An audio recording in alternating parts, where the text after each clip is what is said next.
সাত আসমানের নাম সমূহ ও সেখানে কারা আছেন। প্রথম আসমানের নাম হল রুকাইয়া।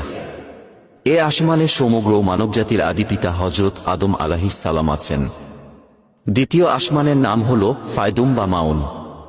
এ আসমানে হযরত ইয়াহিয়া আলাইহিস সালাম ও খ্রিস্টান সম্প্রদায়ের প্রবর্তক হযরত ঈসা আলাইহিস সালাম আছেন। তৃতীয় আসমানের নাম হল মালাকুত বা হারিজুন। এ আসমানে হযরত ইউসুফ আলাইহিস সালাম আছেন।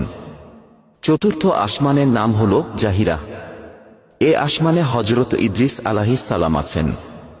পঞ্চম আসমানের নাম হল মুজাইনা বা মুশাহারাত। এ আসমানে হযরত হারুন আলাইহিস সালাম আছেন। ষষ্ঠ আসমানের নাম হল খালিশা। এ আসমানে ইহুদি ধর্ম প্রবর্তক হযরত মুসা আলাইহিস সালাম আছেন। সপ্তম আসমানের নাম হল লাবিয়াহ বা দামিয়াহ। এ আসমানে হযরত ইব্রাহিম আলাইহিস সালাম আছেন।